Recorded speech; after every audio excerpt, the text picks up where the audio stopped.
وبما أني قادري أقول أدرك عبدك جيلاني. نحمده ونصلي ونسلم على حبيبه الكريم أما بعد. أعوذ بالله من الشيطان الرجيم. بسم الله الرحمن الرحيم. زندہ آباد. نعرہ تکبیر، نعرہ تکبیر، نعرہ رسالت، نعرہ رسالت، علماء اہل سنت، نعرہ تکبیر. أعوذ بالله من الشيطان الرجيم. بسم الله الرحمن الرحيم. يا أيها الذين آمنوا اتقوا الله وكونوا مع الصادقين. صدق الله العظيم وصدق رسوله النبي الأمين الكريم، ونحن على ذلك لمن الشاهدين والشاكرين، والحمد لله رب العالمين. اسٹیج پر جلوہ فرما علماء کرام، حاضرین باوقار، السلام علیکم ورحمۃ اللہ تعالی وبرکاتہ. یہ عظیم الشان اجلاس اور روح پرور منظر جس میں ہم اور آپ شرکت کی سعادت حاصل کیے ہوئے ہیں، دنیا اسلام کی نہایت باعظمت، منفرد و ممتاز اور نادر و نایاب شخصیت کی یاد میں اسے منعقد کیا گیا ہے، جس ذات کا تذکرہ دنیا کے تقریباً ہر خطے میں ہو رہا ہے، جن کے علم و فضل کا ذکر مسجد و محراب، درسگاہ اور خانقاہ، بلکہ ایوان سیاست میں بھی کیا جا رہا ہے. وہ ذات اس مصرے کی مکمل مصداق نظر آ رہی ہے. کان جدھر لگائیے تیری ہی داستان ہے. قابل مبارکباد ہے اس خطے کے مسلمان جنہوں نے اس عبقری شخصیت کی بارگاہ میں اپنی محبتوں کا خراج پیش کرنے کے لیے اس عظیم الشان اجلاس کا انعقاد کیا، اور شہزادہ حضور تاج الشریعہ کو یہاں بلانے میں انہوں نے کامیابی حاصل کر لی. رب تعالی آپ سب کی کوششوں کو قبول فرمائے اور دارین کی برکتوں سے مالا مال کرے. ابھی تھوڑی دیر میں حضور تاج الشریعہ کے جلوہ زیبا کی یادگار خانواد رضویہ کا ایک گلے شگفتہ ہم سب کے دلوں کی ٹھنڈک حضور قائد ملت علامہ اسد رضا صاحب قبلہ قادری کی آمد ہونے والی ہے. تھوڑی دیر کے لیے میں بھی آپ کی خدمت میں حاضر ہوں اور اپنے انہی اسلاف کے دامن کا سہارا لے کر کچھ آپ کی خدمت میں عرض کرنے کی جرات کر رہا ہوں. مگر آئیے سب سے پہلے مصطفیٰ جان رحمت، سرور کائنات، فخر موجودات علیہ تحیت و ثنا کی بارگاہ قدس میں درود و سلام کا نذران عقیدت پیش کریں اور پڑھیں. اللہم صلی علی سیدنا و مولانا محمد معدن الجود والکرم والہ کرام اجمعین. جس طرح سے خطبہ جمعہ اگر ہونے لگے تو اس کا سننا ضروری ہے، ایسے ہی ہر خطبے کا حکم ہے، خواہ خطبہ نکاح ہو یا خطبہ تقریر. جب اس کی ابتدا ہو جائے تو بیچ میں نعرہ وغیرہ لگانا بھی منع ہے، اور اس کے علاوہ بھی اس سے ہٹ کر بروقت کسی کام کو کرنے سے منع فرمایا گیا ہے. اللہ تبارک و تعالی ہمیں مسائل شرعیہ پر عمل کی سعادت عطا فرمائے.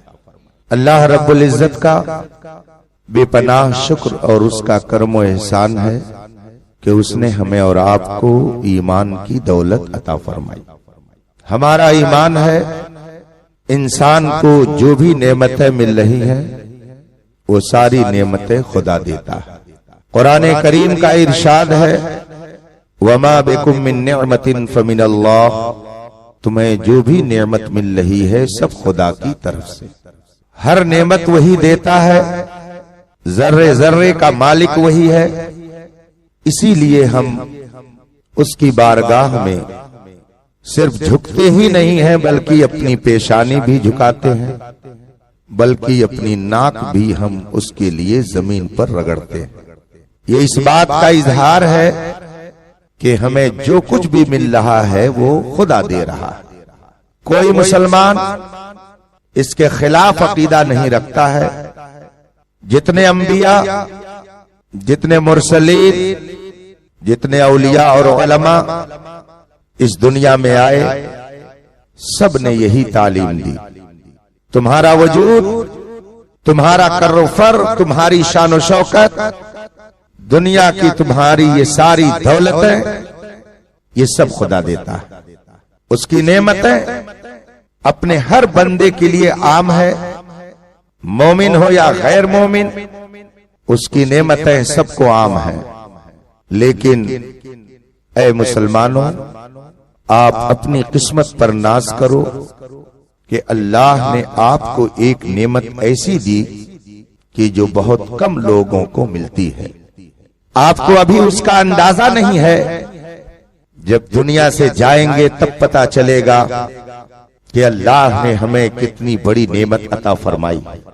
اس وقت پوری دنیا میں تقریباً 8 ارب آبادی انسانوں کی ہے۔ 8 ارب آبادی میں اکثریت ان لوگوں کی ہے جو ہمارے نبی کا کلمہ نہیں پڑھتے۔ 1.5 سے 2 ارب کے قریب رسول پاک کا کلمہ پڑھنے والے ہیں۔ بقیہ سارے انسان جو اس وقت دنیا میں پائے جاتے ہیں وہ رسول پاک کے کلمے کا انکار کرتے ہیں۔ پھر 1.5 سے 2 ارب مسلمان جو کلمہ پڑھنے کا دعویٰ کرتے ہیں، ان میں بھی اکثریت ان لوگوں کی ہے جو کلمہ پڑھ کر کے بھی بے کلمہ ہیں۔ آپ دنیا کا جائزہ مت لیجئے، صرف ہندوستان کو دیکھیے، کلمہ پڑھنے والے کس کس طرح سے پائے جاتے ہیں۔ کلمہ پڑھنے کا تقاضا تو یہ ہے کہ رسول پاک صلی اللہ علیہ وسلم نے جو فرمایا ہے اس کو تسلیم کیا جائے۔ رسول پاک کو ماننے کا مطلب یہ ہے کہ آپ نے جس کے ماننے کا حکم دیا ہے اس کو مانا جائے۔ لیکن آپ تجزیہ کریں، آپ سروے کریں تو آپ خود اس نتیجے پر پہنچیں گے کہ نہ جانے کتنے لوگ ہیں کہ جو کلمہ پڑھنے کے باوجود بے کلمہ ہیں۔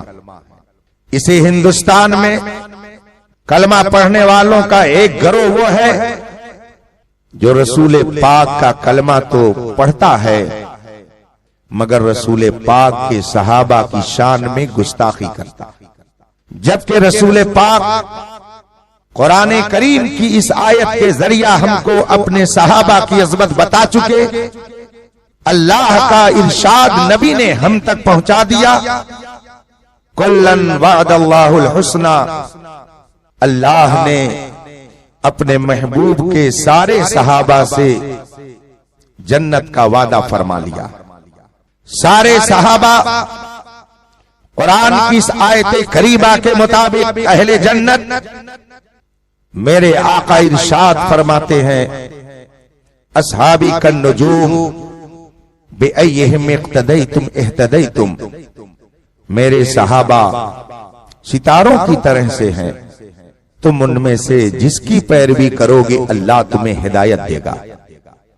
رسول پاک نے اپنے صحابہ کی عظمت بیان فرمائی اور ارشاد فرمایا لا تسبوا اصحابی، میرے صحابہ کی شان میں کوئی غلط بات تم استعمال مت کرنا۔ اگر تم میں کا کوئی آدمی احد پہاڑ کے برابر سونا خرچ کر دے اور میرا صحابی کھجور کی ایک گٹھلی اللہ کے راستے میں خرچ کرے تو تمہارا احد پہاڑ کے برابر سونا خرچ کرنا میرے صحابی کی اس گٹھلی خرچ کرنے کا مقابلہ نہیں کر سکتا۔ صحابہ کی یہ عظمت رسول پاک نے ہمیں بتائی۔ اب نبی کا کلمہ پڑھنے کا تقاضا یہ ہے کہ اگر نبی کو مانے تو نبی کے صحابہ کو بھی تسلیم کرے، نبی کے صحابہ کی بھی عظمت اپنے دل میں رکھے۔ مگر اسی ہندوستان میں کلمہ پڑھنے والوں کی ایک جماعت نبی کا کلمہ تو پڑھتی ہے مگر صحابہ کی شان میں گستاخی کرتی ہے۔ اور اس وقت تو فتنے اتنی تیزی سے ہمارے گھروں پر اتر رہے ہیں کہ رسول پاک نے جیسے فرمایا تھا انی لأری الفتن تقع خلال بیوتکم کوقع المطر، اللہ کے رسول نے ایک موقع پر فرمایا تھا میں تمہارے گھروں پر فتنوں کی ایسی بارش دیکھ رہا ہوں، فتنے اتنی تیزی سے تمہارے گھروں پر اتر رہے ہیں جیسے کہ بارش کے قطرے تمہارے گھروں پر اترتے ہیں۔ آج ہم اپنے ماتھے کی نگاہوں سے دیکھ رہے ہیں ہر روز کوئی نہ کوئی مذہبی فتنہ پیدا ہو رہا ہے، اور نہ جانے کتنے لوگ اس فتنے کی زد میں آ کر اپنے ایمان کو برباد کر رہے ہیں۔ کل تک صرف رافضی صحابہ کی شان میں گستاخی کرنے میں مشہور تھے، حضرت امیر معاویہ کی شان میں صرف رافضی گستاخی کرتا تھا، لیکن آج ہماری آنکھیں دیکھ رہی ہیں، ہمارے کان سن رہے ہیں کہ جو سنی کہلاتے ہیں وہ بھی صحابہ کی شان میں گستاخی کر رہے ہیں۔ ہمارے کان سن رہے ہیں کہ دھڑلے سے سیدنا صدیق اکبر کی شان میں گستاخی کی جا رہی ہے، ان کو بڈھا کہہ کر ان کا مذاق اڑایا جا رہا ہے۔ وہ صدیق اکبر جن کے فضائل و کمالات اتنے زیادہ ہیں کہ جمعہ کے دن خطیب خطبے میں کہتا ہے ان افضل البشر بعد الانبیاء بالتحقیق سیدنا و مولانا ابی بکر صدیق، نبیوں کے بعد سب سے افضل رتبہ سارے انسانوں میں حضرت سیدنا صدیق اکبر کا ہے۔ لیکن جمعہ کا خطبہ سننے کے باوجود سنی کہلانے والے صدیق اکبر کی شان میں اس وقت گستاخیاں کر رہے ہیں۔ کلمہ پڑھنے والوں کی ایک جماعت جو صحابہ کی شان میں گستاخی کرتی ہے یہ بھی ہندوستان میں موجود ہے۔ آپ مجھے بتائیے کیا کلمہ پڑھ کر کے ان لوگوں نے کلمے کے تقاضے کو پورا کیا؟ نبی کا کلمہ تو پڑھا مگر نبی کے صحابہ کی شان میں گستاخی کر کے انہوں نے نبی کی عداوت مول لے لی۔ اسی ہندوستان میں ایک دوسرا بھی طبقہ پایا جاتا ہے۔ میرے آقا سرور کونین فرماتے ہیں مثل اہل بیتی کسفینۃ نوح من تخلف عنها فقد غرق ومن رکبها فقد نجا۔ اور اللہ کے رسول فرماتے ہیں میری اہل بیت نوح علیہ السلام کی کشتی کی طرح سے ہے، جو اس کشتی میں سوار ہوگا وہ نجات پا جائے گا اور جو کشتی میں سوار نہیں ہوگا وہ غرق ہو جائے گا۔ اللہ کے رسول صلی اللہ علیہ وسلم نے اپنے اہل بیت کے تعلق سے بے شمار فضائل و مناقب ارشاد فرمائے ہیں، بالخصوص حسنین کریمین رضوان اللہ تعالی علیہم اجمعین کے بارے میں میرے آقا ارشاد فرماتے ہیں الحسن والحسین سیدہ شباب اہل الجنہ، حسن اور حسین یہ جنتی جوانوں کے سردار ہیں۔ رسول پاک نے اپنے اہل بیت کی عظمت بتائی مگر کلمہ پڑھنے والوں کا ایک گروہ اسی ہندوستان میں پایا جاتا ہے جو اہل بیت کی شان میں گستاخی کرتا ہے۔ حضرت امام علی مقام کے بارے میں اپنی تقریر میں کہتا ہے کہ حسین غلطی پر تھے انہیں کربلا جانے کی ضرورت کیا تھی؟ وہ گئے تھے تو دین بچانے کے لیے نہیں بلکہ اپنا اقتدار بچانے گئے تھے، اپنی حکومت کے لیے گئے تھے۔ ہندوستان میں یہ طبقہ بھی پایا جاتا ہے۔ مجھ سے زیادہ آپ دنیا کے حالات سے آگاہ ہیں۔ اسی بمبئی کی سرزمین پر ایک خارجی صفت نے دھڑلے سے اپنی تقریر میں کہا یزید حق پر تھا، اسے امیر المومنین ماننا چاہیے، اسے رحمت اللہ علیہ کہنا چاہیے، حسین کو کربلا جانے کی ضرورت کیا تھی؟ یہ طبقہ بھی اسی ہندوستان میں پل رہا ہے، بڑھ رہا ہے اور پایا جاتا ہے۔ اسی ہندوستان میں کلمہ پڑھنے والے یہ لوگ بھی پل رہے ہیں۔ بتائیے کیا انہوں نے نبی کے کلمے کا تقاضا پورا کیا؟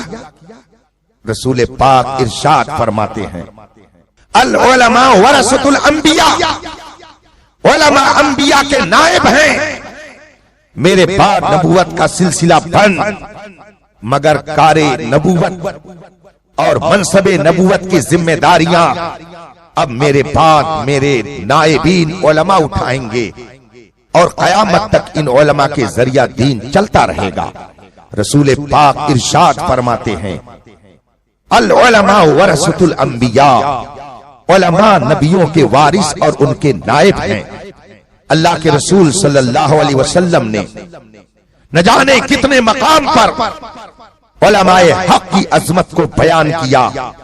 قرآن پاک ارشاد فرماتا ہے هل يستوي الذين يعلمون والذين لا يعلمون، کیا وہ لوگ جو علم والے ہیں اور جن کے پاس علم دین نہیں ہے کیا دونوں برابر ہو جائیں گے؟ قرآن پاک ارشاد فرماتا ہے هل يستوي الاعمى والبصير، کیا بینا اور نابینا دونوں کا درجہ ایک ہو جائے گا؟ قرآن پاک اور احادیث کریمہ میں رسول پاک کے ذریعہ علماء حق کی عظمت کو اجاگر کیا گیا، مگر اسی ہندوستان میں کلمہ پڑھنے والوں کی ایک جماعت ایسی ہے جو کہتی ہے ہم ملا اور مولوی کے فتوے پر نہیں چلتے ہیں۔ ان کا کہنا ہے ہمیں ملا کی ضرورت نہیں ہے، ہمیں اللہ کی ضرورت ہے، ہم ملاؤں کے فتوے پر نہیں عمل کرتے، ہم ملاؤں کے دین کو نہیں سمجھتے۔ کلمہ پڑھنے والے ایسے لوگ بھی اسی ہندوستان میں پائے جاتے ہیں۔ آپ مجھے بتائیے کیا ان کلمہ پڑھنے والوں نے نبی کے کلمے کا تقاضا پورا کیا؟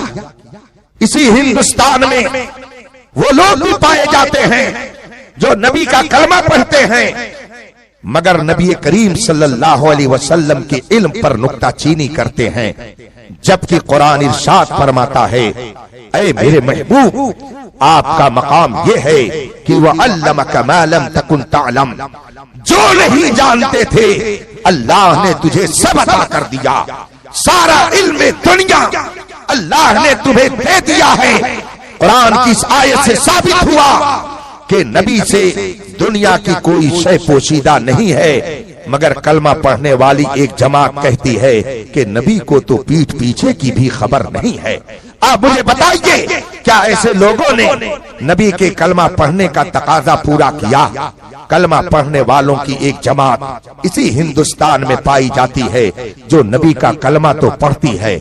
میرے آقا ارشاد فرماتے ہیں ان اللہ حرم علی الارض ان تاکل اجساد الانبیاء فنبی اللہ حی یرزق، اللہ نے زمین پر حرام کر دیا کہ وہ نبی کے جسم کو کھائے، اس لیے اللہ کا ہر نبی زندہ ہے۔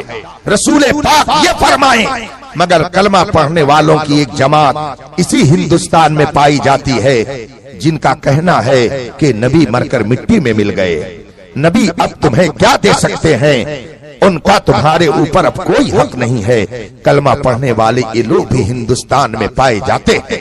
اللہ کے رسول فرماتے ہیں لا نبی بعدی ولا فخر، میرے بعد اب قیامت تک کوئی نبی نہیں آئے گا مگر اس منصب پر مجھے کوئی فخر نہیں ہے۔ قرآن ارشاد فرماتا ہے وخاتم النبیین، میرے محبوب سارے نبیوں کے خاتم اور آخر ہیں، اب ان کے بعد میں کسی کو نبی نہیں بناؤں گا۔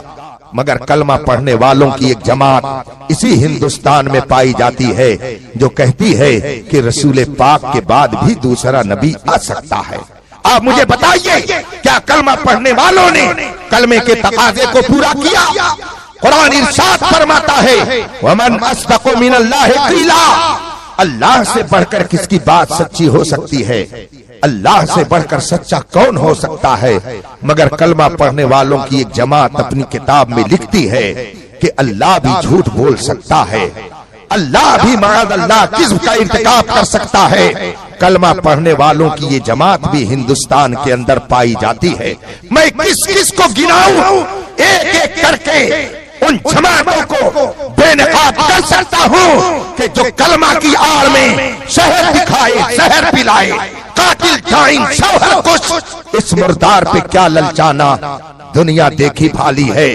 اس دنیا میں اور اس ہندوستان میں اتنے سارے کلمہ پڑھنے والے پائے جاتے ہیں۔ اے سنیوں، تم اپنی قسمت پر ناز کرو، اپنی قسمت پر ناز کرو کہ تم نے جس امام احمد رضا کا دامن تھاما اس نے تمہیں صحابہ کا گستاخ نہیں بنایا، بلکہ صحابہ کی عصمت تمہارے دل میں پیدا کی ہے۔ امام احمد رضا نے تمہیں اہل بیت کا گستاخ نہیں بنایا، بلکہ تمہیں دعا کا سلیقہ سکھایا کہ تم یوں دعا کرو، دو جہاں میں خادم آل رسول اللہ کر، حضرت آل رسول مقتدی کے واسطے۔ اس نے تمہیں علماء کا گستاخ نہیں بنایا، بلکہ علماء کی عظمت سکھا کر کے تمہیں یہ بتا دیا کہ جو علماء حق ہیں ان کے دامن سے وابستہ رہو گے تو تمہارے ایمان کی حفاظت ہوتی رہے گی۔ اس نے یہ نہ بتایا کہ حضور کے بعد بھی نبی آ سکتا ہے، اس نے یہ بتایا کہ محمد عربی آخری نبی ہے، اب قیامت تک رسول پاک کے بعد کوئی نبی نہیں آ سکتا ہے۔ اس نے تمہیں کتابوں کے ذریعہ یہ سمجھایا کہ خداوند قدوس ہر عیب سے پاک ہے، جھوٹ ایک عیب ہے، جو عیبی ہو وہ خدا ہو ہی نہیں سکتا ہے۔ اس دنیا میں جتنے کلمہ پڑھنے والے کلمے کی آڑ میں اسلام کے عقیدے کو برباد کر رہے تھے، امام احمد رضا نے سب سے متنبہ کرتے ہوئے فرمایا سونا جنگل رات دھیری چھائی لکڑی کالی ہے، سونے والوں جاگتے رہیو، چوروں کی رکھوالی ہے۔ کل چور آتا تھا تو کٹاری لے کر آتا تھا، تلوار لے کر آتا تھا، کٹا اور بندوق لے کر کے آتا تھا، تمہارے گھروں پر حملہ کر کے تمہارا پیسہ لے کر کے جاتا تھا۔ مگر آج چور جبہ و دستار میں آ رہا ہے، قرآن لے کر آ رہا ہے، حدیث لے کر آ رہا ہے، قرآن کی تفسیر لے کر کے آ رہا ہے۔ اس لیے امام احمد رضا نے تمہیں متنبہ کرتے ہوئے فرمایا یہ جو تم کو بلاتا ہے یہ ٹھگ ہے، مار ہی رکھے گا، یہ ٹھگ ہے۔ نہ جانا حضرت زاہد کے تسبیح و مصلی پر بڑے چلتے ہوئے حضرت ان کو ہم سمجھتے ہیں۔ آپ مجھے بتائیے کہ اگر آپ نے کلمہ پڑھ کر کے یہ عقیدہ بنا لیا کہ حضور پاک کے بعد بھی نبی آ سکتا ہے، ایمان رو سے بتائیے گا کیا آپ مسلمان رہ جائیں گے؟ کیا آپ کا ایمان رہ جائے گا؟ اگر آپ یہ عقیدہ بنا لیں کہ خدا جھوٹ بول سکتا ہے تو کیا آپ کا عقیدہ درست رہ جائے گا؟ آج بہت دھڑلے سے لوگ کہہ دیتے ہیں سب کا خدا ایک، سب کے نبی ایک، سب کا قرآن ایک، آخر یہ الگ الگ بٹے کیوں ہیں؟ آپ نے سمجھا نہیں، جو کہتے ہیں وہ خود بھی گویا سمجھتے نہیں ہیں۔ سب کا خدا بے شک ایک ہے، مگر جنہوں نے یہ کہا کہ خدا جھوٹ بول سکتا ہے ان کا خدا کوئی اور ہے۔ ہمارا خدا وہ ہے جو ہر عیب سے پاک ہے، وہ جھوٹ بول نہیں سکتا ہے، ہر عیب سے پاک ہے۔ ہمارا خدا وہ ہے جو ہر عیب سے پاک ہے۔ ہم اس سچے خدا کی عبادت کرتے ہیں کہ جو ہر عیب سے پاک ہے، اور وہاں بھی کہتا ہے خدا جھوٹ بول سکتا ہے، تو ہمارا خدا ہر عیب سے پاک ہے، ان کا خدا وہ ہے کہ جو عیب کا پھلنگا بنا ہوا ہے۔ اس لیے دونوں کا خدا ایک نہیں ہو سکتا ہے۔ لوگ بڑی آسانی سے کہہ دیتے ہیں سب کا قرآن ایک ہے۔ کیسے سب کا قرآن ایک ہے؟ ہمارا قرآن وہ ہے کہ جس میں ذرہ برابر کوئی کمی بیشی نہیں ہے۔ ہمارا قرآن وہ ہے کہ جیسے اترا تھا ویسے ہی محفوظ ہے اور قیامت تک ویسے ہی محفوظ رہے گا. مگر رافضی کہتا ہے کہ قرآن 40 پارہ تھے، 30 پارے محفوظ ہیں، 10 پارے کو ختم کر دیا. اب یہ بتائیے دونوں کا قرآن ایک کیسے ہو گیا؟ ہمارا قرآن وہ ہے کہ جس میں کسی طرح کی کوئی تبدیلی نہیں ہو سکتی ہے. رافضی کا قرآن وہ ہے جس میں تبدیلی کر دی گئی. تو دونوں کا قرآن ایک کیسے ہو گیا؟ لوگ کہتے ہیں سب کا نبی ایک ہے. بے شک سب کا نبی ایک ہے، لیکن جو یہ کہے نبی وہ ہیں جو مر کر مٹی میں مل گئے، جو یہ کہے کہ نبی کو پیٹھ پیچھے کی خبر نہیں ہے، وہ ان کا نبی ہوگا. ہمارا نبی تو وہ ہے کہ تو زندہ ہے واللہ، تو زندہ ہے واللہ، میرے چشمے عالم سے چھپ جانے والے. ان کا نبی وہ ہے کہ جن کو پیٹھ پیچھے کی خبر نہیں. ہمارا نبی وہ ہے کہ اور کوئی غیب کیا تم سے کہا ہو بھلا، جب نہ خدا ہی چھپا تم پہ کرو درود. نعرہ تکبیر، نعرہ رسالت، نعرہ غوثیہ، خواجہ کا ہندوستان، 100 سالہ عرس اعلی حضرت، مسلک اعلی حضرت، خلیفہ تاج الشریعہ.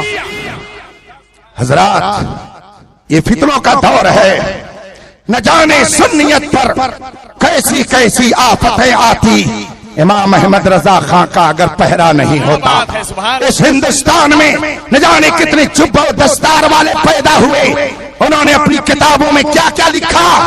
ایک ذات امام احمد رضا کی تھی کہ چومکھیا لڑائی لڑ کر ہر محاذ پہ دشمن اسلام کا مقابلہ کر کے اے سنیوں تمہارے ایمان کی حفاظت کا سامان فراہم کر دیا. ایک کہنے والا اپنی کتاب میں یہ لکھ رہا تھا کہ جس کا نام محمد یا علی ہے وہ کسی چیز کا مالک و مختار نہیں ہے، وہ کچھ نہیں دے سکتا مگر میرا رضا کہہ رہا تھا. اور کون دیتا ہے؟ دینے کو منہ چاہیے، دینے والا ہے سچا ہمارا نبی. کہنے والا اپنی کتاب میں یہ لکھ رہا تھا کہ نبی تو گاؤں کے چودھری کی طرح ہوتے ہیں مگر میرا رضا بتا رہا تھا سب سے اولا و اعلیٰ ہمارا نبی، سب سے بالا و والا ہمارا نبی. ایک کہنے والا اپنی کتاب میں یہ لکھ رہا تھا کہ یا رسول اللہ کہنا شرک ہے. میرا رضا کیا کہہ رہا تھا؟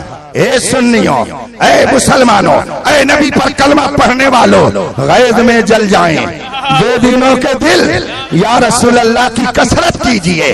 کہنے والا کہہ رہا تھا کہ نبی سے کچھ مت مانگنا مگر رضا کیا کہہ رہا تھا؟ سنیوں ان سے مدد مانگے جاؤ، پڑے بکتے رہے بکنے والے. مگر یہ اپنی طرف سے اعلیٰ حضرت نے نہیں کہا، یہ وہ عقیدہ ہے جو مصطفیٰ نے صحابہ کو عطا فرمایا تھا. لوگ کہتے ہیں خدا دیتا ہے، میں بھی کہتا ہوں خدا دیتا ہے. ہمارا ایمان ہے ذرے ذرے کا مالک خدا ہے، ہر نعمت خدا دیتا ہے، اسی لیے تو ہم اس کی عبادت کرتے ہیں. مگر بات اتنے ہی پر ختم نہیں ہو جاتی ہے. خدا دیتا ہے تو ہم اس کی عبادت کرتے ہیں، نبی دلاتے ہیں اس لیے ان سے محبت کرتے ہیں. اسی لیے تو اعلیٰ حضرت فرماتے ہیں ٹھنڈا ٹھنڈا میٹھا میٹھا پیتے ہم ہیں پلاتے وہ ہیں، رب ہے یہ ہے قاسم رزق اس کا ہے کھلاتے یہ ہے. نعرہ تکبیر، نعرہ رسالت، 100 سالہ عرس اعلی حضرت، مسلک اعلی حضرت. اللہ کے رسول کی بارگاہ میں پہنچتے ہیں، عرض کرتے ہیں یا رسول اللہ میرے والد دنیا سے گئے، بہت سارا قرضہ انہوں نے لے رکھا تھا مگر قرضہ وہ نہ چکا سکے، دنیا سے چلے گئے. لوگوں نے مجھے پریشان کر رکھا ہے، اب میں قرضہ کہاں سے دوں؟ وہ دنیا سے جب گئے تو کھجوروں کا ایک چھوٹا سا باغ چھوڑ گئے. اس میں اتنی کھجوریں بھی نہیں ہوتی ہیں کہ جس سے میں لوگوں کا قرضہ ادا کر دوں. نبی نے یہ نہیں فرمایا کہ کھاؤ تم ادا کروں میں، قرضہ تم لو ادا کروں میں. اعلیٰ حضرت فرماتے ہیں واہ کیا جود و کرم ہے، شہ بتا تیرا نہیں سنتا ہی نہیں مانگنے والا تیرا. صحابی رسول ہیں نبی کی بارگاہ میں عرض کرتے ہیں، جبکہ وہ صحابی وہ ہیں کہ جو جانتے ہیں کہ نبی کے گھر میں بھی کبھی کبھی چولہا نہیں جلتا ہے، مگر جا کر کے نبی سے کہہ رہے ہیں یا رسول اللہ میرے والد نے قرض لے رکھا ہے اور وہ دنیا سے چلے گئے، مگر لوگوں کا قرضہ انہوں نے ادا نہیں کیا، لوگوں نے مجھے پریشان کر رکھا ہے۔ نبی نے یہ نہیں فرمایا میرے پاس کوئی قارون کا خزانہ ہے کیا کہ تم کو دے دوں، کھاؤ تم لوگ ادا کروں میں، نبی نے یہ نہیں فرمایا۔ ارشاد فرماتے ہیں کہ جاؤ جب تمہارے باغ کی کھجوریں پک جائیں تب آنا۔ کھجوروں کے پکنے کا وہ انتظار کرتے رہے اور جب کھجوریں پک گئیں نبی کی بارگاہ میں پہنچے، عرض کی یا رسول اللہ کھجوریں پک گئی ہیں۔ میرے آقا نے فرمایا جاؤ کھجوریں توڑ کر ایک جگہ رکھ دو۔ صحابی رسول گئے، حکم کے مطابق کھجوروں کو توڑا، ایک جگہ رکھ دیا۔ باغ میں رکھنے کے بعد نبی کی بارگاہ میں آتے ہیں، عرض کرتے یا رسول اللہ میں نے کھجوریں توڑ کر کے رکھ دی ہیں۔ اللہ کے رسول فرماتے ہیں چلو میں بھی چلتا ہوں۔ اعلیٰ حضرت فرماتے ہیں وہ سوئے لالا زار سبحان اللہ، تیرے دن اے بہار پھرتے ہیں، میرے آقا جس گلی سے گزر جائیں ادھر بہار ہی آ جائے۔ اب میرے آقا باغ کی طرف جاتے ہیں، کھجور کے چاروں طرف آپ نے چکر لگایا اور کھجور کے اوپر جا کر کے بیٹھ گئے، اور پھر صحابی رسول جن کا نام حضرت جابر ابن عبداللہ بجلی ہے ان سے رسول پاک فرماتے ہیں کہ جاؤ اب مدینے میں اعلان کر دو جس نے تمہارے باپ کو قرضہ دیا ہے وہ آئے اور اپنا قرضہ لے کر کے چلا جائے۔ اعلیٰ حضرت فرماتے ہیں نعمتیں بانٹتا جس سمت وہ دیشان گیا، ساتھی منشی رحمت کا قلم دان گیا۔ اب وہ صحابی مدینے میں جا کر کے اعلان کر رہے ہیں جس نے میرے باپ کو قرضہ دیا تھا آئے اور اپنا قرضہ لے کر کے چلا جائے۔ اب جو ہی لوگوں نے سنا تو اپنے گھروں سے بوریاں لے کر کے نکل پڑے، جھولے لے کر کے نکل پڑے، کوئی 1 بورا، کوئی 2 بورا، کوئی 5 بورا، کوئی 10 بورا، لوگ آ رہے ہیں اور کھجوریں بھر بھر کر کے لے کے جا رہے ہیں۔ حضرت جابر فرماتے ہیں میں نے جب اعلان کر دیا تو میں نے دیکھا کہ ایک تانتا بچ گیا، ایک سلسلہ بچ گیا، قطار لگ گئی لوگوں سے کہ لوگ اپنے گھروں سے لے کر کے پھیلے آتے تھے اور باغ میں گھستے تھے اور ٹھونس ٹھونس کر کے کھجوریں بھر کر لے کر کے جاتے تھے۔ میں اعلان کر دیا اور آنے کے بعد کھجور کے باغ کے باہر کھڑا ہو گیا۔ اللہ کے نبی کھجور پر تشریف فرما ہے، لوگ آ رہے ہیں کھجوریں لے کر کے جا رہے ہیں۔ جب آنے جانے والوں کا سلسلہ ختم ہو گیا حضرت جابر فرماتے ہیں میں نے دل میں سوچا کہ چلو ذرا دیکھوں 2-4 کھجوریں بچی ہیں یا ساری کھجوریں ختم ہو گئی ہیں، اور جب میں باغ کے اندر جاتا ہوں حضرت جابر فرماتے ہیں خدا کی قسم میں کیا دیکھتا ہوں کہ جتنی کھجوریں پہلے تھیں وہ ساری کھجوریں بچی ہوئی ہیں اور سارے لوگوں کا قرضہ بھی ادا ہو گیا۔ اعلیٰ حضرت فرماتے ہیں ہاتھ جس سمت اٹھا غنی کر دیا، موج بحر سخاوت پہ لاکھوں سبحان اللہ، نعرہ تکبیر، نعرہ رسالت، مسلک اعلیٰ حضرت خلیفہ تاج الشریعہ۔ ایک صحابی رسول ہیں نبی کی بارگاہ میں پہنچتے ہیں، عرض کرتے یا رسول اللہ دشمن نے تیر مار دیا، آنکھ کا ڈھیلا باہر آ گیا۔ میرے نبی نے یہ نہیں فرمایا کہ جاؤ کسی آئی ہاسپٹل میں، جاؤ کسی حکیم اور ڈاکٹر کے پاس، میں تمہاری آنکھ کا علاج کیا کروں گا، میں کوئی حکیم اور ڈاکٹر ہوں کیا، جاؤ اس میں مرہم پٹی لگاؤ، نہیں، بلکہ رسول پاک فرماتے ہیں آؤ قریب آؤ۔ اب وہ صحابی جب قریب گئے رسول پاک نے اپنا لعاب مبارک نکالا، ان کی آنکھ میں لگایا، ڈھیلا سیٹ کر دیا۔ صحابی فرماتے ہیں پہلے سے زیادہ روشنی آ گئی، سبحان اللہ۔ ایک صحابی رسول ہے نبی کی بارگاہ میں پہنچتے ہیں، عرض کرتے یا رسول اللہ دشمن کی وجہ سے پیر کی پڈلی ٹوٹ گئی ہے، ہڈی ٹوٹ گئی ہے۔ میرے آقا نے یہ نہیں فرمایا کہ جاؤ کسی ہاسپٹل میں ہڈی اسپیشلسٹ کے پاس جاؤ، جا کر کے تم اس سے اس کا علاج کراؤ، میں کیا کر سکتا ہوں، نہیں، ارشاد فرماتے ہیں قریب آؤ۔ جب وہ قریب پہنچے آقا کریم نے اپنا دست مبارک لگایا، صحابی فرماتے ہیں پہلے سے زیادہ طاقت آ جاتی ہے۔ کون دیتا ہے، دینے کو منہ چاہیے، دینے والا ہے سچا ہمارا نبی۔ سبحان اللہ، اب مجھے بتاؤ امام احمد رضا نے کیسے مصیبت میں تمہاری مدد فرمائی ہے، کس طرح سے اس نے چوروں کو تمہارے سامنے لا کر کے کھڑا کر دیا، اور کس طرح سے نبی کے دشمنوں کو بے نقاب کیا۔ اسی لیے ایک شاعر نے امام احمد رضا کی بارگاہ میں خراج عقیدت پیش کرتے ہوئے بڑا پیارا شعر کہا، دین کش ان ڈائنوں کو تم نے بے پردہ کیا، سرزمین نجد سے جو بن کے نکلی تھی دلہن، تو نے ہی البرٹ جیسے نامور کو دی شکست، جس کا شاہد آج تک ہے نیرے چرخ کہن۔ اے امام اہل سنت، تاجدار علم و فن، خوب کی تجدید ملت تو نے اے سروے چمن۔ امام احمد رضا جن کا آپ 100 سالہ جشن منا رہے ہیں، میں سمجھتا ہوں کہ اگر ان کی یاد میں آپ ہر دن جشن منائیں تب بھی ان کے احسان کا بدلہ آپ نہیں چکا سکتے ہیں۔ اس نے پوری دنیا میں مصطفیٰ جان رحمت کی محبت کا جو چراغ روشن کیا، تو آج ہر منبر و محراب سے یہ آواز آتی ہے، ڈال دی قلب میں عظمت مصطفیٰ سیدی اعلی حضرت پہ لاکھوں سلام۔ نعرہ تکبیر، نعرہ رسالت، 100 سالہ عرص اعلی حضرت، بستی بستی قریہ قریہ، علم کا ساگر فیض کا دریا، ہم سب کی بخشش کا ذریعہ۔ امام احمد رضا وہ ہیں کہ اس زمانے کے بڑے بڑے علماء نے جب ان سے ملاقات کی تو ان کی غلامی پر فخر محسوس کیا۔ الور راجستھان بہت مشہور انڈیا کا ایک صوبہ ہے، الور ایک شہر ہے، وہاں ایک بہت بڑی خانقاہ، اس خانقاہ کے صاحب سجادہ حضرت علامہ مولانا سید دیدار علی صاحب رحمت اللہ علیہ ہیں۔ علامہ سید دیدار علی صاحب سلسلہ والے بزرگ تھے، صاحب سلسلہ تھے، پیر طریقت تھے، عالم دین تھے، الور میں رہتے تھے۔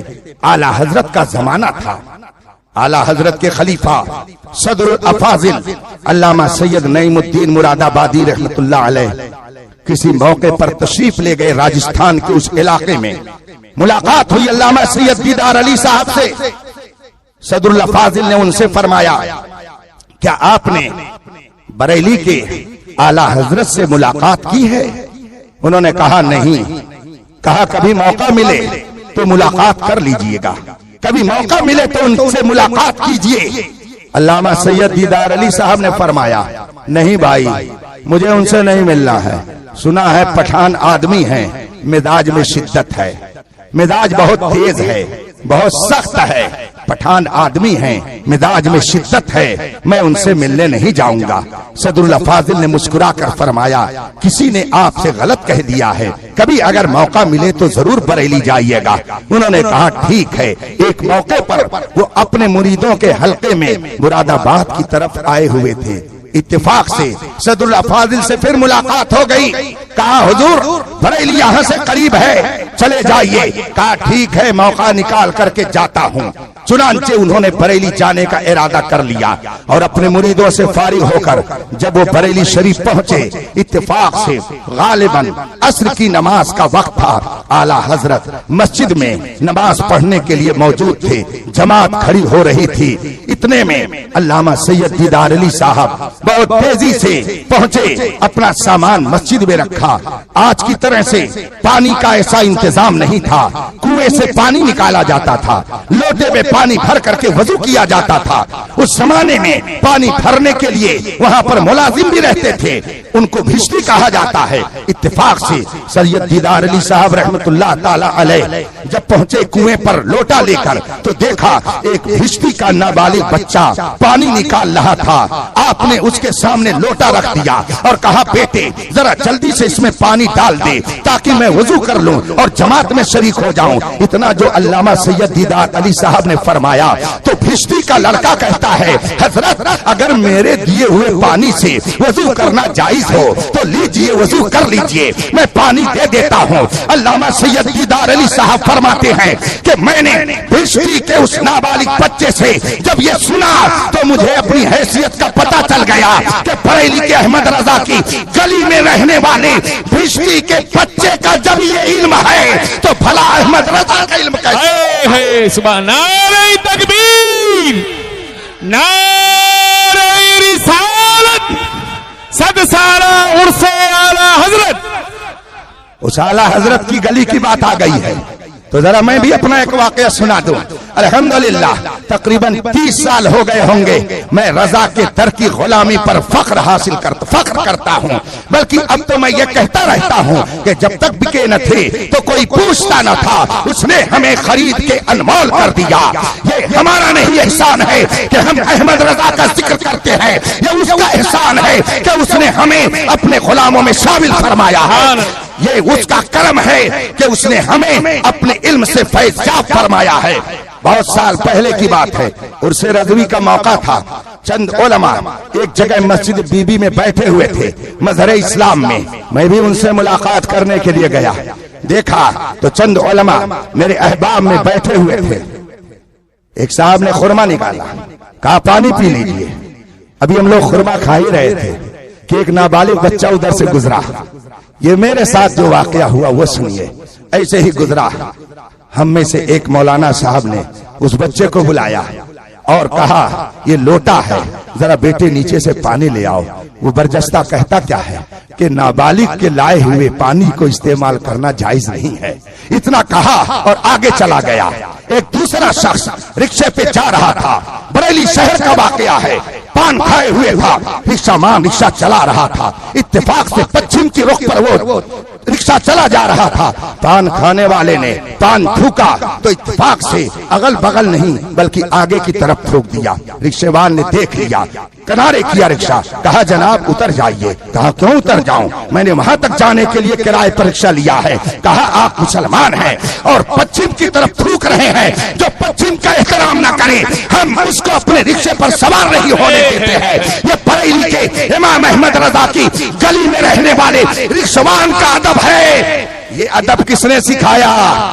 پیارے رضا پہ قربان سبحان اللہ، اچھے رضا پہ قربان جاؤں، جس نے سکھایا نام محمد صلی اللہ علیہ وسلم۔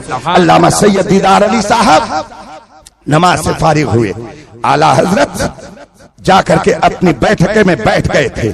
علامہ سید دیدار علی صاحب کی پہلی ملاقات تھی، نہ اعلیٰ حضرت نے انہیں دیکھا تھا نہ انہوں نے اعلیٰ حضرت کو دیکھا تھا۔ ملاقات ہوئی، سلام علیک ہوئی۔ علامہ سید دیدار علی صاحب عالم زجاج تھے، اعلیٰ حضرت کے ہاں علماء کا بڑا احترام کیا جاتا تھا، اعلیٰ حضرت کے ہاں علماء کی بڑی تعظیم کی جاتی تھی۔ حیات اعلیٰ حضرت میں علامہ ملک العلماء ظفر الدین بہاری رحمت اللہ علیہ نے تحریر فرمایا ہے کہ علماء کے آنے سے اعلیٰ حضرت کا چہرہ بالکل کھل اٹھتا تھا، خاص کر فلاں فلاں عالم جب آتے تھے تو اعلیٰ حضرت کے ہاں خوشیوں کی انتہا نہیں رہتی تھی، ایسا لگتا تھا جیسے گھر میں عید کا ماحول ہو گیا ہے۔ فلاں فلاں عالم جب آتے اعلیٰ حضرت بڑی خوشی کا اظہار فرماتے۔ اعلیٰ حضرت کے ہاں علماء کا اعزاز تھا۔ اعلیٰ حضرت ان پیروں میں نہیں تھے کہ جو مولوی کہہ کر کے علماء کا استہزاء کرتے ہیں، جو ملا کہہ کر کے ان کو فتویٰ باز کہتے ہیں۔ اعلیٰ حضرت سمجھتے تھے کہ اگر دین باقی ہے تو علماء کے ذریعہ باقی ہے، دین کی اگر رمق ہے تو علماء کی قربانیوں کا نتیجہ ہے۔ مجھے یاد آ رہا ہے ایک موقع پر ہمارے یو پی کی ایک بہت بزرگ شخصیت جن کو شہدائے اعلیٰ حضرت کہا جاتا ہے، ان کے مزار مبارک کے اوپر آج بھی لکھا ہوا ہے شہدائے اعلیٰ حضرت حضرت شعیب الاولیاء صوفی یار علی شاہ رحمت اللہ تعالی علیہ، ان کا واقعہ ہے۔ سلطان الواعظین علامہ عبد المصطفیٰ اعظمی رحمت اللہ علیہ بامبے ان سے ملنے کے لیے گئے۔ شعیب الاولیاء رحمت اللہ علیہ اپنی قیام گاہ میں آرام کر رہے تھے۔ صاحب خانہ نے بتایا حضرت کی طبیعت علیل ہے، بیٹھیے، ابھی جب اٹھیں گے تب ملاقات کرا دی جائے گی۔ سلطان الواعظین علامہ عبد المصطفیٰ اعظمی رحمت اللہ علیہ فرماتے ہیں کہ میں انتظار کرنے لگا اور جب حضرت بیدار ہوئے صاحب خانہ مجھے اندر لے کر گئے۔ حضرت اپنی چارپائی پر لیٹے ہوئے تھے، جب مجھے دیکھا تو کھڑے ہونے لگے۔ میں نے کہا حضور آپ علیل ہیں، آپ بزرگ ہیں، آپ لیٹے رہیے، ہم لیٹے لیٹے آپ سے مصافحہ کر لیں گے۔ حضرت شعیب الاولیاء فرماتے ہیں نہیں مولانا، آپ عالم ذی شان ہیں، آپ جماعت کے بڑے عالم ہیں، آپ کا میں لیٹے لیٹے اس طرح سے استقبال ہی کروں گا۔ آپ کھڑے ہو گئے، ہاتھ ملایا، مصافحہ کیا، بغل میں بٹھایا، اور پھر فرماتے ہیں مولانا، آپ بھی غور سے سنیے گا، فرماتے ہیں حضرت عیسیٰ علیہ السلام کے ماننے والے عیسیٰ علیہ السلام کے جانے کے بعد چند ہی سالوں میں بگڑ گئے، بجائے نبی ماننے کی ان کو خدا ماننے لگے۔ عیسائیت بگڑ گئی، یہودیت بگڑ گئی، چند ہی سالوں میں انہوں نے عیسیٰ علیہ السلام کو بجائے نبی ماننے کے خدا ماننا شروع کر دیا۔ مگر 1400 سال ہو گئے، میرے مصطفیٰ کی تعلیم ویسے ہی موجود ہے جیسے اس وقت موجود تھی۔ کوئی مسلمان نبی کو خدا نہیں کہتا، ہر مسلمان نبی کو خدا کا بندہ کہتا ہے۔ ایک ایک تعلیم بچی ہوئی ہے۔ اگر نبی کی یہ تعلیم 1400 سال میں بچی ہے تو یہ کس کی برکت ہے؟ علماء دین کی برکت ہے۔ اس لیے علماء کی تعظیم کرنا یہ ہمارا فرض ہے۔ وہ صحیح معنی میں پیر تھے جو سمجھتے تھے کہ علم دین کی برکت کیا ہے۔ آج گدی پہ بیٹھ گئے اور کہتے ہیں ہم کو ملاؤں کی ضرورت نہیں ہے۔ یہی ملا ہے کہ جمعہ میں تمہاری نماز وہی صحیح کرتا ہے، یہی ملا ہے کہ جب تم مر جاتے ہو تو تمہاری نماز جنازہ یہی پڑھاتا ہے، یہی وہ ملا ہے کہ جو تمہارے ایصال ثواب کی محفل میں پہنچ کر کے تمہارے لیے دعائے مغفرت کرتا ہے۔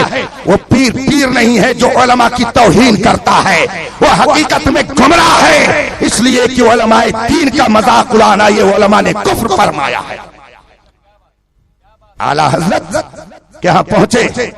علامہ سید دیدار علی صاحب، اعلیٰ حضرت نے ان کو پہچانا نہیں، یہ نہ جانا اعلیٰ حضرت نے کہ یہ اتنے بڑے شیخ ہیں، مگر عالم دین تھے۔ اعلیٰ حضرت نے پوچھا حضور کیسے ہیں آپ، مزاج کیسا ہے؟ علامہ سید دیدار علی صاحب فرماتے ہیں الحمدللہ میں ٹھیک ہوں، خیریت سے ہوں۔ مولانا آپ کیسے ہیں، آپ کیسے ہیں؟ سبحان اللہ، قربان جائیے اعلیٰ حضرت پر۔ فرماتے ہیں کیا بتائیں حضرت، پٹھان آدمی ہیں، مزاج میں شدت ہے۔ سبحان اللہ، پٹھان آدمی ہیں، مزاج میں شدت ہے۔ اور یاد رکھیے یہ جملہ صدر الافاضل نے بتایا نہیں تھا اعلیٰ حضرت سے، اعلیٰ حضرت سے انہوں نے یہ واقعہ بتایا نہیں تھا کہ صدر الافاضل نے آ کر کے اعلیٰ حضرت سے کہہ دیا ہو کہ علامہ سید دیدار علی صاحب آپ کے بارے میں ایسا کہہ رہے تھے۔ صدر الافاضل نے بتایا نہیں تھا، مگر اعلیٰ حضرت کی زبان سے وہی جملہ نکلا جو الور میں بیٹھ کر علامہ سید دیدار علی صاحب نے کہا تھا۔ جو ہی اعلیٰ حضرت کی زبان سے یہ جملہ سنا، علامہ سید دیدار علی صاحب چونک پڑے، ارے میں جس کو صرف مولوی سمجھتا تھا یہ تو مولوی نہیں ہے، اللہ نے اسے اپنی بارگاہ کا وہ قرب عطا کیا ہے کہ میں الور میں بول رہا ہوں یہ بریلی میں سن رہا ہے۔ حق، سبحان اللہ، عشق محبت، عشق محبت، عشق محبت، عشق محبت، پیار محبت، پیار محبت۔ صدر الشریعہ علامہ امجد علی مصنف بہار شریعت حضور محدث کبیر دامت برکاتہ العالیہ کے والد ماجد محدث کبیر نے بیان فرمایا کہ جب اعلیٰ حضرت کا وصال ہو گیا، ان کی یاد میں نہ جانے کتنے لوگ تڑپتے تھے۔ صدر الشریعہ اعلیٰ حضرت کے خلفاء میں سب سے قریب خلیفہ تھے۔ اعلیٰ حضرت کے یہاں وقت تھا ملنے کا، مگر صدر الشریعہ کو یہ اجازت تھی یہ جب چاہیں ملاقات کے لیے آ سکتے ہیں۔ صدر الشریعہ رحمت اللہ علیہ بیان فرماتے ہیں کہ جب اعلیٰ حضرت کا وصال ہو گیا، میں جب بستر پہ رات میں جاتا تو ان کی یاد آتی اور میری آنکھوں سے آنسو آ جاتے، میں رونے لگتا اور یہی سوچتا کہ اب مشکل مسئلہ کون حل کرے گا۔ اب تک تو احمد رضا تھے، کوئی مشکل پیش آتی تھی ہم ان سے جا کر کے مسئلہ پوچھ لیا کرتے تھے، مگر اب کیا ہوگا؟ صدر الشریعہ فرماتے ہیں کہ میں ایک رات جب سویا، روتے روتے میری آنکھ لگ گئی تو میں تو سویا مگر میری قسمت جاگ گئی۔ اعلی حضرت میرے خواب میں تشریف لاتے ہیں، فرماتے ہیں مولوی امجد علی روتے کیوں ہو؟ کہا حضور میں اس لیے روتا ہوں کہ اب مشکل مسئلہ کون حل کرے گا؟ اعلی حضرت فرماتے ہیں یہ لوگ کام کے لیے کام اعلی حضرت دے رہے ہیں خواب میں صدر الشریعہ کو، کچھ کاغذات ہاتھ میں تھے اور دیا اور فرمایا کہ چلو ایسے ہی کام تم کرتے رہو، ہم تمہاری مشکلیں آسان کرتے رہیں گے۔ الحمدللہ آج بھی جو امام احمد رضا سے سچی عقیدت رکھتا ہے، امام احمد رضا اس کی مشکل آج بھی حل کرتے نظر آتے ہیں۔ میں نے علامہ قاضی عبدالرحیم بستمی رحمت اللہ علیہ جو اعلیٰ حضرت کے دارالافتاء کے ایک ذمہ دار مفتی کی حیثیت سے تھے، ابھی چند سال پہلے ان کا انتقال ہوا۔ بریلی شریف میں بڑے بڑے علماء بیٹھ کر ایک مسئلے پر گفتگو کر رہے تھے، مسئلہ حل نہیں ہو رہا تھا، انٹرول کا وقت ہو گیا، چائے پانی کے لیے لوگ ادھر ادھر بیٹھ گئے، میں بھی انہی کے پاس جا کر بیٹھ گیا۔ میں نے کہا حضرت مسئلہ حل نہیں ہو رہا ہے، کیا جائے؟ حضرت نے فرمایا کہ ہم سب کو وہی کرنا چاہیے جو ہمارے ایک استاذ نے کیا تھا۔ میں نے کہا کیا کیا تھا حضرت وہ بتائیے؟ تو علامہ قاضی عبدالرحیم بستمی فرماتے ہیں کہ میں جب پڑھتا تھا اس زمانے کی بات ہے، میرٹھ میں مدرسہ اسلامیہ عربیہ میں زیر تعلیم تھا۔ وہ فرماتے ہیں میرے ایک استاذ تھے جو بدعقیدگی کا شکار ہو گئے تھے، اور جب ہم لوگ پڑھنے کے لیے جاتے تو اعلیٰ حضرت کا ذکر خیر کے ساتھ نہیں کرتے، شر کے ساتھ کرتے تھے، کہتے تھے یہ تو بدعتیوں کا مولوی ہے، اس نے بدعتیں رائج کی ہیں، اس نے نیا مذہب نکال دیا، فتنہ پیدا کر دیا، اس طریقے کی باتیں وہ درسگاہ میں کرتے تھے۔ ہم لوگ بادل ناخواستہ استاد سمجھ کر کے چپ ہو جاتے، کچھ نہیں بولتے تھے۔ ایک دن ہمارے درمیان ایک ہوشیار طالب علم نے اعلیٰ حضرت کی ایک کتاب لی اور لے جا کر ڈیسک کے نیچے رکھ دیا۔ ہم لوگ کتاب رکھ کر کے چلے آئے۔ شام کو جب وہ اپنے گھر جانے لگے، ادھر ادھر جب ڈیسک کے نیچے دیکھا تو اس کتاب کو ہاتھ میں لے لیا، گھر چلے گئے، اور جب دوسرے روز درسگاہ میں آئے تو ان کا چہرہ بدلا ہوا تھا، پہلے کے مقابل ان کے چہرے پر خوشی کی نشانی تھی، مسکرا رہے تھے۔ ہم میں سے ایک طالب علم نے پوچھا حضرت آج آپ مگن کیوں ہیں؟ موڈ کیوں اتنا اچھا ہے؟ خوشگوار ماحول میں کیوں ہیں؟ استاد نے فرمایا بات یہ ہے کہ آج میں نے اپنی منزل پا لی ہے، آج میں نے اپنی منزل حاصل کر لی ہے، اس لیے میں خوش ہوں۔ شاگردوں نے پوچھا حضرت آپ نے کون سی منزل آج پا لی؟ کہا کل تک میں سمجھتا تھا بریلی کا احمد رضا بدعتوں کا موجد ہے، بدعتوں کا حامی ہے، مگر میں نے رات ایک کتاب پڑھی اور جب پڑھا تو پڑھتا چلا گیا، پڑھا تو پڑھتا چلا گیا، پوری کتاب میں نے پڑھ ڈالی۔ ایک مسئلے میں تقریباً 50 کتابوں کا حوالہ اس میں موجود تھا۔ کل تک میں سنتا تھا کہ وہ نیا مذہب لے کر کے چل رہے ہیں، لیکن ایک مسئلے میں جس نے 50 کتابوں کا حوالہ دیا ہو وہ اپنی طرف سے نہیں کہہ رہا ہے، وہ اپنے اسلاف کی امانتوں کو لوگوں تک پہنچانے کا کام کر رہا ہے۔ سبحان اللہ سبحان اللہ۔ میں اب منزل مقصود کو پہنچ گیا۔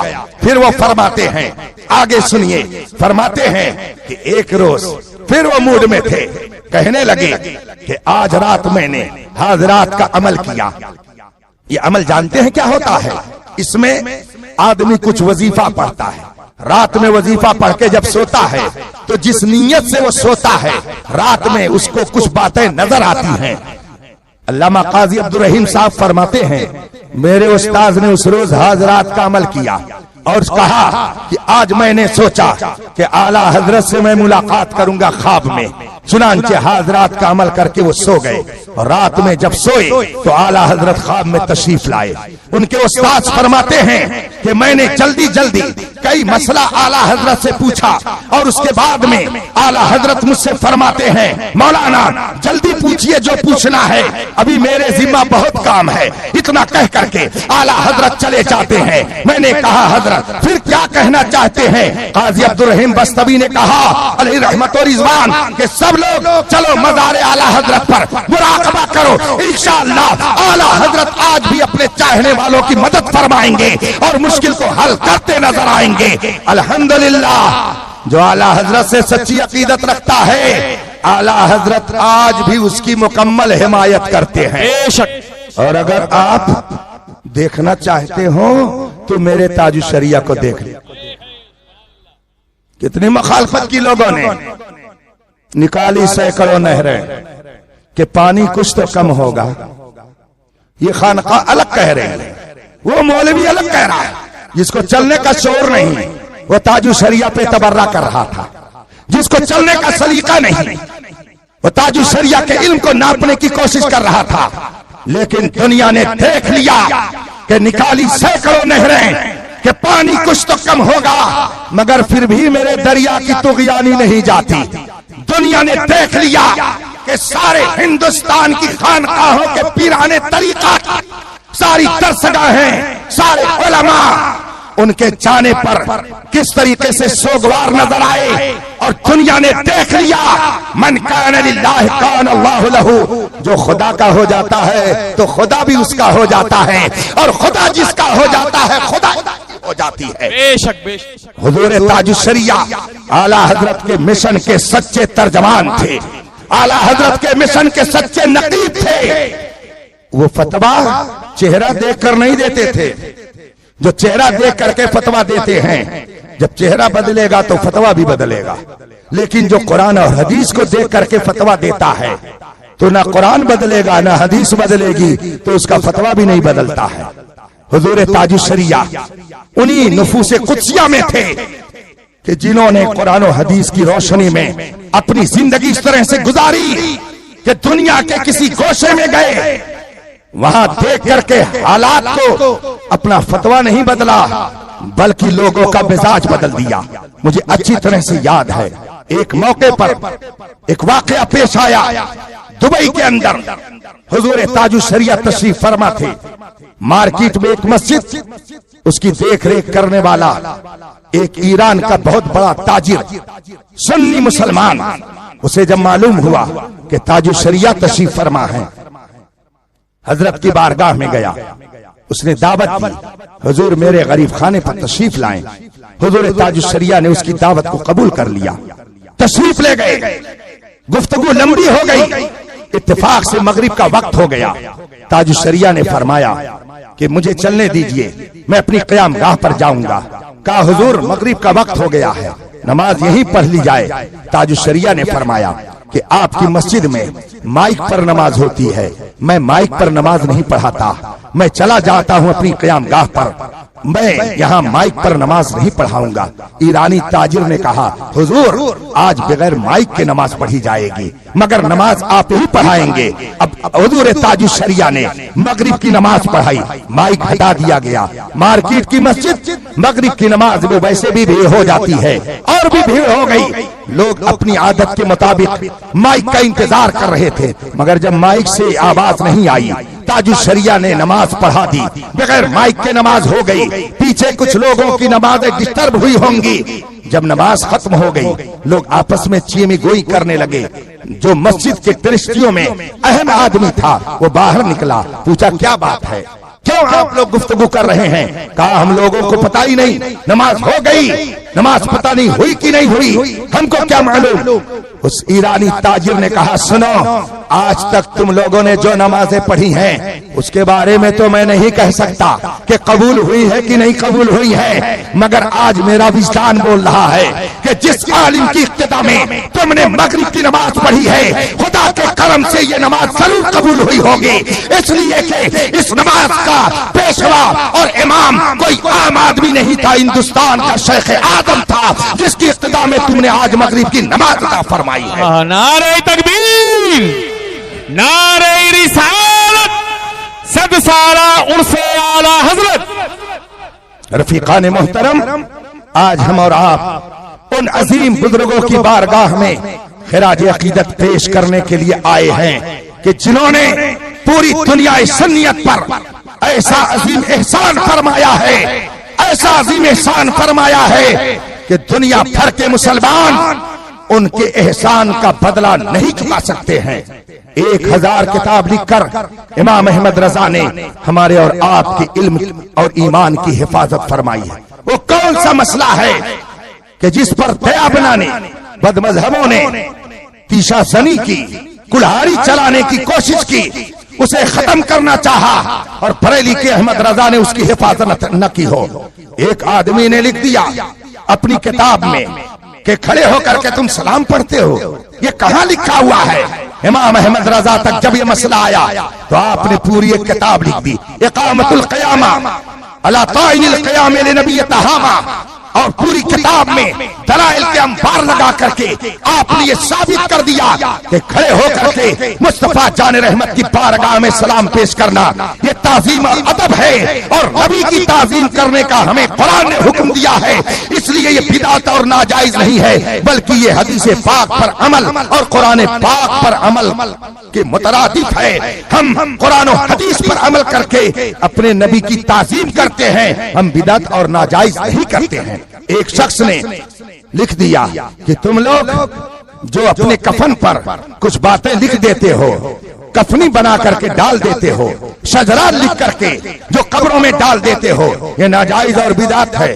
امام احمد رضا نے پوری کتاب لکھ دی، الحرف الحسن فی الکتابۃ علی الکفن، اور کتاب ایک پوری تیار کر دی اور یہ ثابت کر دیا کہ اگر پیشانی پر مردے کے یا اس کے کفن پر کلمہ طیبہ لکھا جائے تو یہ ناجائز و حرام نہیں ہے، بلکہ یہ جائز اور مستحب کام ہے۔ ایک شخص نے سوال کر لیا کہ یہ قبر پر جو تم اذان دیتے ہو یہ کہاں سے ثابت ہے؟ امام احمد رضا نے پوری ایک کتاب لکھ دی اور ثابت کر دیا، ایک کتاب لکھ کر کے کہ اذان دینا یہ تو رسول پاک صلی اللہ علیہ وسلم کے فرمان کے عین مطابق ہے۔ کتاب پوری لکھتی ایذان الاجر فی اذان القبر، اور کتاب لکھ کر کے آپ نے اہل سنت کے معمولات کی حفاظت فرمائی۔ اور اگر دنیاوی اعتبار سے دیکھیے تو بات بہت لمبی ہو جائے گی، میرا وقت ختم ہو رہا ہے۔ میں دعا کرتا ہوں کہ اللہ تعالیٰ ہمیں یہاں بھی اعلیٰ حضرت کا غلام بنا کے رکھے اور کل میدان محشر میں انہی کے جھنڈے تلے ہمارا حشر فرمائے۔ آمین آمین آمین۔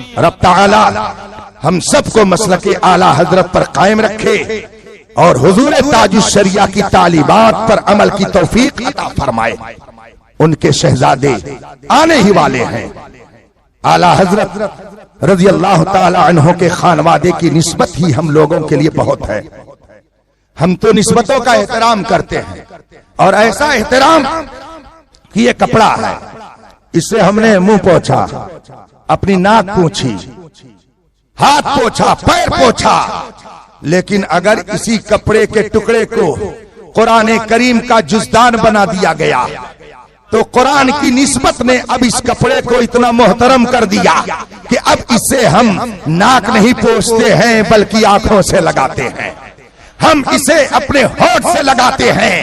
نسبت نے یہ مقام دے دیا۔ ایک مٹی ہے، اس مٹی پر پیر رکھ کر کے چپل جوتے سے ہم اس کو روکتے ہیں، مگر اسی مٹی کو جب کسی اللہ والے سے نسبت ہو جاتی ہے، کسی کے قبر کی مٹی بن جاتی ہے، تو اب ہم اس مٹی پر پیر نہیں رکھتے ہیں بلکہ تبرک کے طور پر اپنے گھروں کو لے جاتے ہیں، اپنے ہونٹ سے چومتے ہیں، اپنے سر پر رکھتے ہیں۔ ہمیں نسبتوں کی تعظیم کا ایسا طریقہ بزرگوں نے عطا فرمایا ہے۔ ہم بے ادب نہیں ہیں، ہم اپنے بزرگوں کی بارگاہ کے ادب والے ہیں، اسی لیے ہم کو اللہ و رسول کی اتنی برکتیں ملی ہیں کہ نہ جانے کتنے لوگ ادھر سے ادھر ہو گئے، مگر اعلیٰ حضرت والے اپنی جگہ پر کل بھی اڑے تھے، اور الحمدللہ ہم جانتے ہیں یہ دنیا چند روزہ زندگی ہے، دنیا کی ساری بہاریں یہیں رہ جائیں گی۔ میں چند سال پہلے کی بات ہے، حیدرآباد ایئرپورٹ پر اترا اور اتفاق سے یہاں کے ایک اور مفتی صاحب ساتھ میں ہو گئے۔ کھمم جانا تھا، رات میں 8 بجے کے قریب کھمم پہنچے. دسترخوان ایک جگہ لگا ہوا تھا. میں نے ان سے کچھ مسائل پوچھے, انہوں نے اس کا اظہار کیا. میں نے ان سے پوچھا کہ جو علماء دیوبند حضور کی شان میں گستاخی لکھ گئے, آپ ان کے بارے میں کیا فتویٰ دیتے ہیں؟ جلال میں آ گئے. اب تک تو مسئلہ صحیح بتا رہے تھے, مگر اتنا سنتے ہی جلال میں آ گئے اور کہا یہ بریلوی مولوی, یہ نارتھ کے علماء, یہ جہاں جاتے ہیں وہاں یہی مسئلہ چھیڑتے ہیں. دنیا کہاں سے کہاں چلی گئی اور یہ لوگ وہی مسئلہ لیے رہتے ہیں. ہم نے کہا حضرت ناراض مت ہوئیے, دنیا کہیں سے کہیں چلی جائے, کہیں سے کہیں چلی جائے, مگر ایمان اور کفر کا معاملہ یہ ہے کہ یہ قبر میں بھی جائے گا. نمرود کہاں چلا گیا؟ فرعون کہاں چلا گیا؟ شداد کہاں چلا گیا؟ ابو جہل کہاں چلا گیا؟ عتبہ اور شیبہ کہاں چلے گئے؟ ٹاٹا برلا کہاں گیا؟ بڑے بڑے ارب پتی کھرب پتی کہاں گئے؟ سب اسی مٹی میں مل گئے. مگر ایمان والے خواجہ کل بھی زندہ تھے, آج بھی زندہ ہیں. غوث اعظم کل بھی زندہ تھے, آج بھی زندہ ہیں. محبوب الہی کل بھی زندہ تھے, آج بھی زندہ ہیں.